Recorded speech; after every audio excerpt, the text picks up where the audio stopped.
Does OCD therapy look any different for the LGBTQ individual than for the heterosexual male or female? Good question. Overall, the general themes we've been talking about are the same, because we're talking about doubts that happen, dealing with uncertainty, dealing with, not avoiding things that cause you distress to think about, and not doing compulsive behaviors to try to reassure yourself or check on yourself, research on the internet, all those things that are common in kind of orientation OCD. Everybody needs to be understood in terms of their context of their life and their relationships. And so those things are different because everybody's unique that way. And so that part of it is important for therapists to understand. Yeah, I think in finding a therapist who you feel like they accept you is really important. Yep.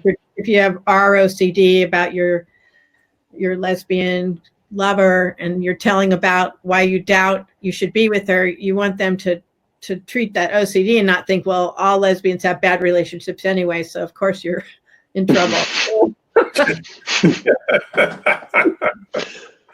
Well, that would be a problem. that would be a problem.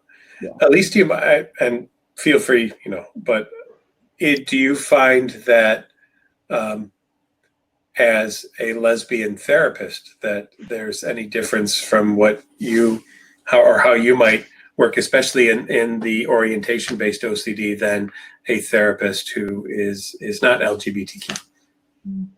Well, if the person comes out to me, I will come out to them. So that's one. Okay. So we connect on that level. They know where I'm coming from. I know where they're coming from. So that seems like a bonding kind of thing there.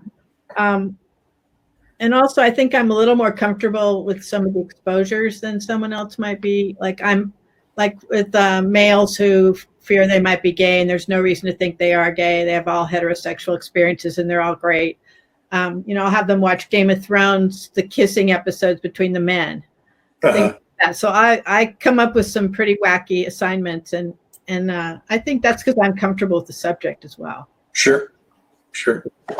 Yeah. So therapists that deal with an OCD, I think probably almost all therapists, but certainly NOCD, our NOCD therapists, we are very comfortable with talking about sex. Sex comes up a lot in OCD. Yeah, sure. Not for obvious reasons, because it's something that's important to people, and anything that's important to people can be a topic of OCD. But there's very, very open discussion and exposures that involve things that have the topic of sex.